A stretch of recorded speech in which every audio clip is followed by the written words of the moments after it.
Hello and welcome everyone to Bortnik's YouTube channel. My name is James Talberg and I'm here today with Ruslan Bortnik, political scientist, political expert, and the director of Ukrainian Institute of Politics. We're going to discuss the latest updates about Ukraine. Ruslan, thank you so much for joining me today. Thank you for the invitation, James. Thank you. Ruslan, I want to start with a recap what happened at the front line for the past week. There is a lot of information that coming out of there that the front line is somewhat stabilizing itself. Situation is not very linear now for Ukraine because if in the beginning of the week, I hope you see the map. I can see the map, yeah. Yeah, in the beginning of the week, Russian forces were moving very slowly, and it looked like that maybe Russian forces reached its limits and and exhausted its resources. But the last 2 days, Russian advance is fasting again, and Russian troops achieved some very important points on the battlefield, especially around Pokrovsk. Around Pokrovsk city, they reached almost the village Andreevka. Here is, I'll try to make it lower scale. Andreevka, which is very important if we are talking about so-called Kurakhovo bucket, this Ukrainian Platform to the eastern part of Donetsk Oblast, and it looks like Russian forces will be able to capture these territories. Moreover, Russian offensive operation again started in the neighborhood of Velikaya Novoselka, which this city, the biggest city of the southern part of Donbass, which were under the control of Ukraine during all the years of the war.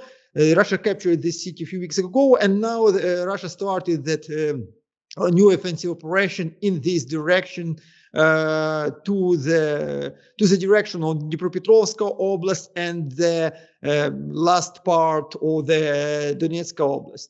We were talking with you a lot about that. We have now here we have a land very an empty flat land.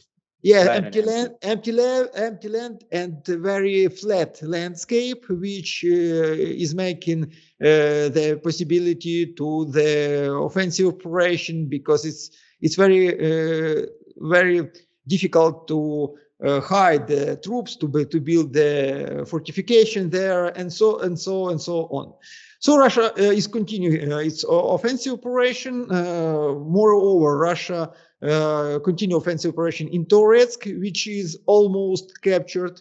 Ministry of Defense of Russia, or Ministry of Offense of Russia, if to be honest to say, said that they have full control of this city. But on Ukrainian sources, there are still the deep state project. There is still a lot of gray area. Yeah, and there are still some Ukrainian troops in it.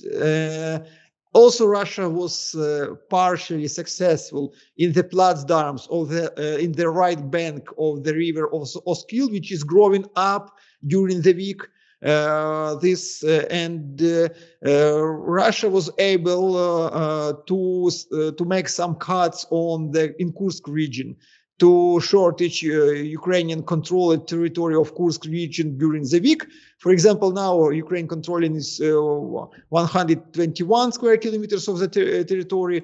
But if we will count back, we will see that Ukrainian controlled 128 square kilometers. So the fights, heavy fights around this Kursk platform is also going on. In general estimation, in final count, we can say that on the entire map of the war, we can say that nowadays Russia is controlling 112, almost 13,000 square kilometers of Ukrainian lands, and one week ago.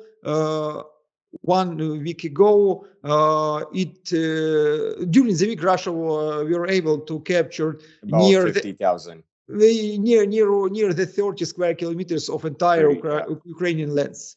So the situation in general, very difficult for Ukraine with negative development, but we need to also to say that it is not crucial for Ukraine, because these fights we are talking about are continuing in Donbass, in the neighborhood of Donetsk, also in Kharkiv Oblast. It's still far away from the Kyiv. Here is a Kyiv. Here is we have a battle line. It's also far away from the main industrial centers of Ukraine, in the middle of Ukraine. And of course, it's a far away, thousands from the western part of Ukraine, which is also politically very influential. When one more significant changes during this week, we had it's a continuation of Russian strikes, long-range strikes in the deep of Ukrainian territories, and with a very significant accent of these strikes of Ukrainian gas transfer infrastructure. Russia was trying to block Ukrainian gas transfer infrastructure. Russia was trying to block Ukrainian sources of Ukrainian natural gas when we are drilling and taking the gas from the land.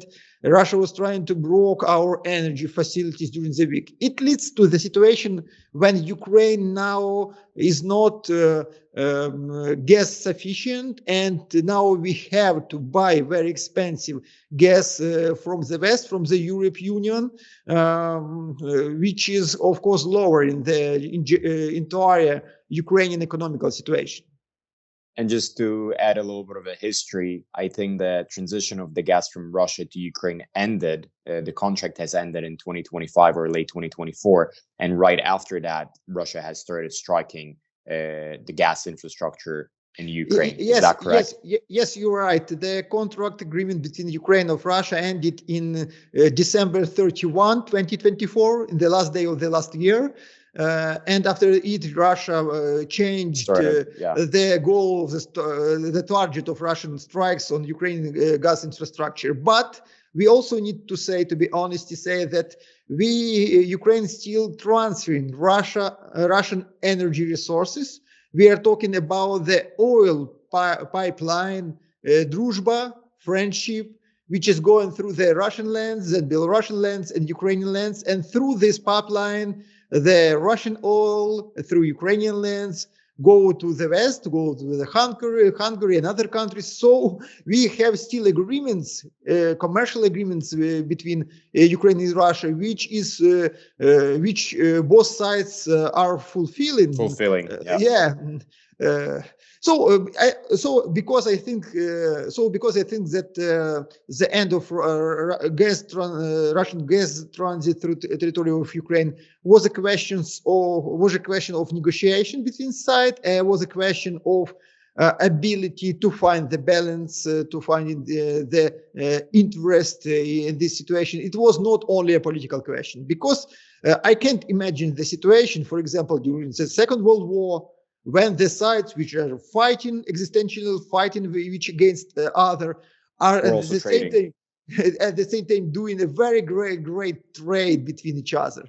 It is one more mark of hybrid type of this war. That's the beauty of the hybrid war. You can continue to fight, but you can also continue trading. Ruslan, I also want to discuss with you the situation around negotiations. They have got a little bit more active between the Trump administration and Russian government. Do we have any updates or any results of these negotiations already? We have a lot of rumors, and we have only one official information that a special advisor, Mr. Trump, Mr. Radcliffe, was in Russia, has a meetings with Russia, maybe even with the president of Russia, Mr. Putin. But this is a rumor. And during this negotiation process, during this flight to Russia, one United States citizens were bringing back to the United States, and one Russian citizen. So that's prisoners exchange? It looks like this change of prisoners was only a cover operation, which should cover that may cover that visit to Russia, and it looks like the special advisor, Mr. Trump, with a successful story on Israel topic, or half successful story, or semi-successful story, but partially successful story, also can take part in negotiation between Russia and the United States. I said you before that there is a problem with Kellogg from Russian side. The Russian side doesn't trust Kellogg because he belongs to the old Republican elites. And it looks like the Kellogg will be responsible for Ukrainian and European tracks for negotiation, and this new person, who was successful on the Israeli topic, will be responsible for a Russian track of negotiation. So if I understand correctly, we'll have Keith Kellogg that will prep Ukraine and the European allies to have these negotiations from one side, and the person who was responsible for making a deal between Israel and Hamas is going to be in charge of negotiating and prepping Russia for the negotiations. It looks like for nowadays. It looks like that White House heard about this claims and from Russian side, and partially change the person who will be responsible. Yes, the frame, and set up the person who will be responsible for this connection. Also, we need to understand very clearly. It looks like the both sides, especially the United States, are trying to clear the road to the negotiation. So we hear a lot of complimentary calls on Russian sides, and we see some of symbolic when you say actions. Complimentary calls, you're referring to Tucker Carlson giving a lot of compliments in his videos to Russia as a country and the Russian government. Yes, but not only, but also I want to remind you about the statements of the Trump that the United States would help during the World War Russia was allies during the Second World War. Also, I want to remind you Keith Kellogg's statement about that Russia has lost 700,000 soldiers during Stalingrad battle on the Second World War, and that hasn't made any significant changes of the Soviet Union position. So Russia is ready to suffer a lot. They are very brave soldiers and people. So we hear a lot such a statements which we can unite in one statement. Ruslan, for some governments, for some leaders, that would be an offensive statement. If somebody's going to tell them that you're happy to lose 700,000 soldiers and not blink an eye. Yeah. Moreover, today's speech of the Secretary of Defense of the United States, Pete Hegseth, which said that their reaching of the 214 borders for Ukraine is not realistic approach, and he said that Ukraine will not be a member of NATO. All these things, also the change in the prisons. Also, we hear some complimentary statements from Russian sides on the Trump's administration. All this stuff are clearing the path for negotiation and preparing the public opinion inside of United States, inside of Russia, to the results of these negotiations. When you're saying clearing the path, you're saying that both sides having a PR campaign to make look and sound the other side better in the eyes of the voters and citizens, so they can sign a better or more convenient agreement for themselves. Yeah. I think you're right. They are changing the frame and setup, because in previous time, in Biden's time, any negotiation with Russia were very toxic from political side because of public opinion, the mass media campaign, and so on. Now Trump is changing it dramatically and very fast, because it's not. It looks for now is not so toxic, and it's not even against the public opinion in the United States. They're humanizing them. Yeah. Where's Ukraine in that picture? Ukraine is trying to build in this negotiation process, and Ukraine has some hopes on the Munich Security Conference, which is starting the nearest day. During this Munich Security Conference, the meeting between the Vice President of the United States, J. Vance, and the President of Ukraine, Volodymyr Zelensky, is planned. This meeting also maybe behind this meeting, the lower layers of negotiations and consultations between Ukraine and the United States will also start on the level of security advisors, on the military level, and so on. Ukraine has some hopes for starting this official negotiation with the United States. Ukrainian president very clear stated that Ukrainian view of the possible negotiation process.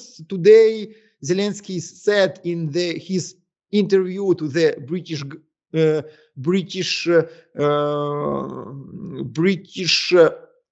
newspaper. I've lost its name. Sorry, but very famous British newspaper. He said that we think that Trump doesn't have a straight plan, a peaceful plan for Ukraine, and we will be very ready to start the negotiation with the United States and to help Trump to build this plan and to help him to take into account the Ukrainian interests. So Ukraine is hoping. Britain is offering United States to help build that plan. Yeah. Ukraine is hoping to change the Trump's position on Ukraine and on the ending of the war. And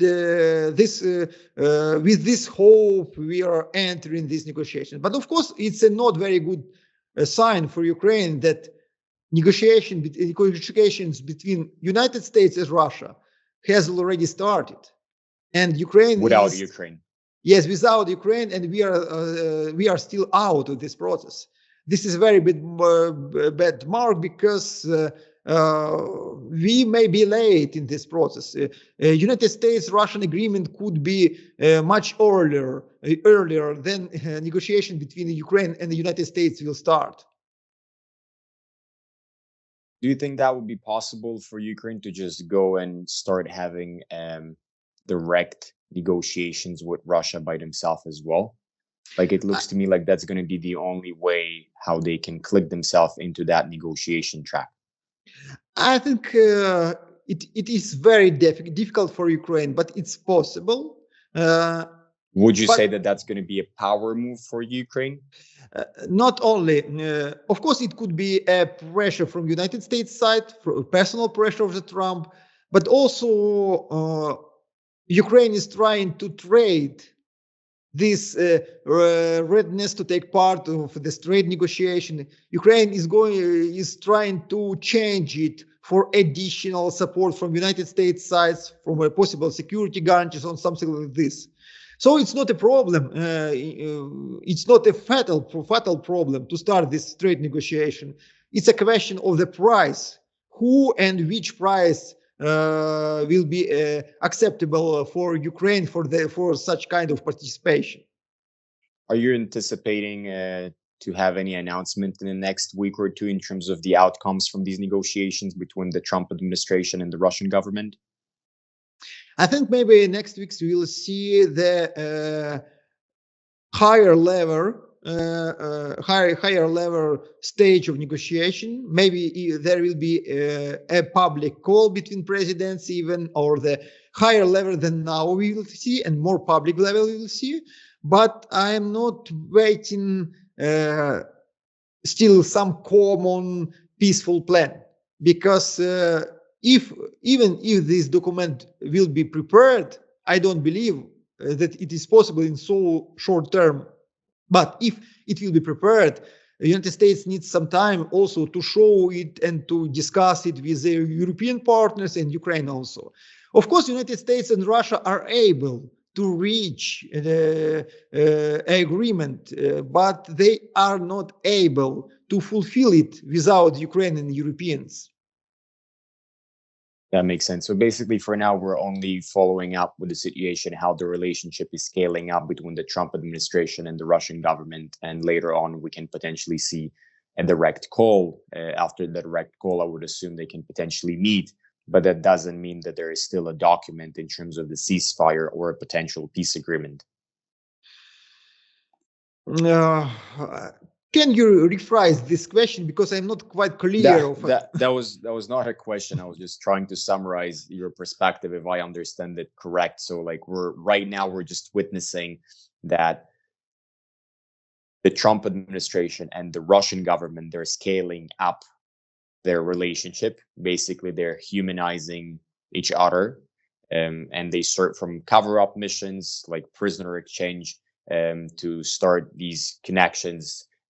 Potentially, we're going to see an official phone call between the presidents, between Trump and Putin, and then later we can potentially see a meeting between the presidents. But this is far away from a peace agreement document or a ceasefire document. Like, we're still at the early stages. I'm just trying to build here a time frame.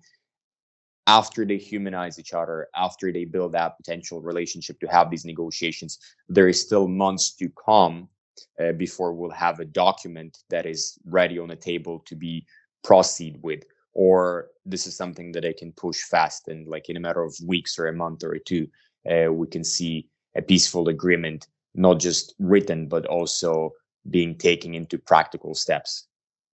I think Putin and Trump are ready to make such a called backroom deal.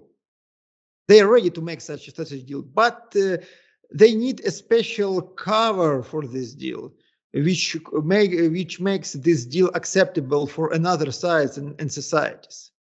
And I think this deal could have a public and a confident part, closed part of this agreement.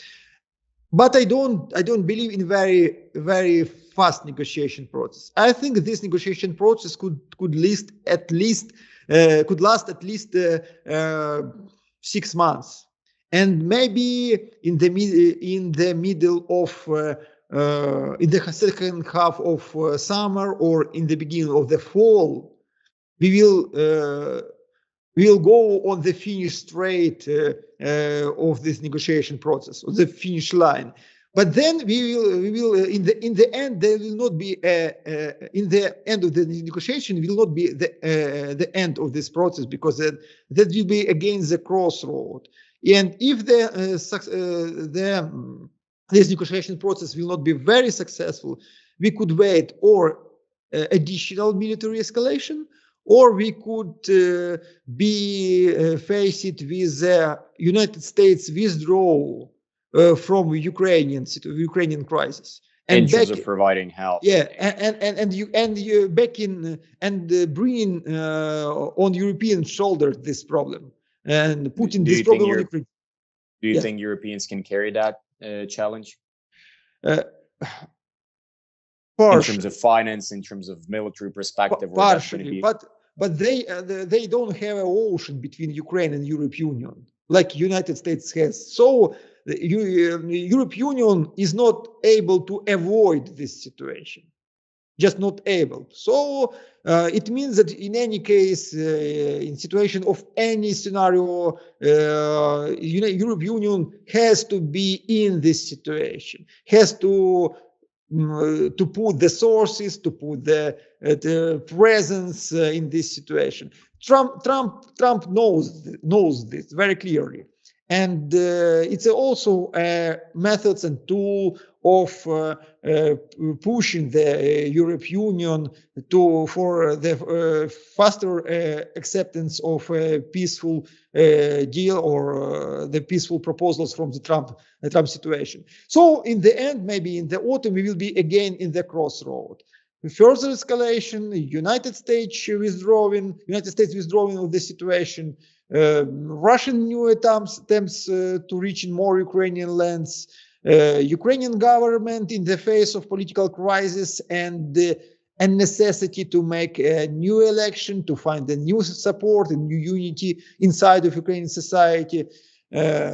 I don't believe that this negotiation process will be very fast, because Ukraine and maybe even Russia are going to make this process long, are going to trade as hard as they can for every point of this of the possible peaceful agreement. Do you think Trump has found for himself a loophole out of that situation when he said that he's going to either finish or quit the war in Ukraine?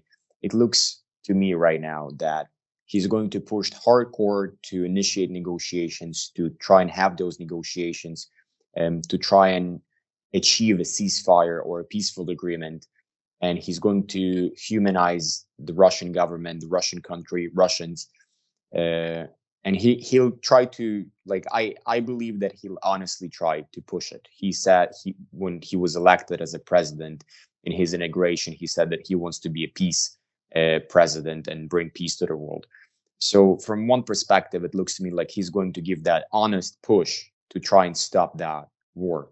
But at the same time, it sounds to me that while he's giving that honest push, he's creating for himself that exit from that loop by saying, potentially at the end of these negotiations, if they will fail, saying, look, I've tried my best.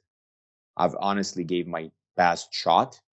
I have personally communicated with the Russian president. I have appointed people to try and resolve that conflict. We have done everything we could have done, but there is an ocean between us, and Ukrainians and Russian didn't find a compromise. So let them boil in that pot by themselves. We're out. Moreover, he can say, I cut and it. Just to finish it, he's not going to lose political points if he'll say it that way, because he'll have a history of telling his voters, look, and like I've tried.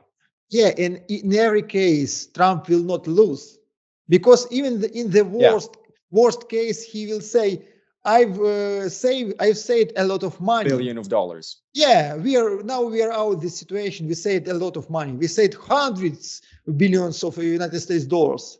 So I do the best, you said, and I saved money. And I also told the Ukrainians to pay off the help that we gave them earlier with natural resources. And I pushed Europeans to pay more for security, for guarantees, and so on.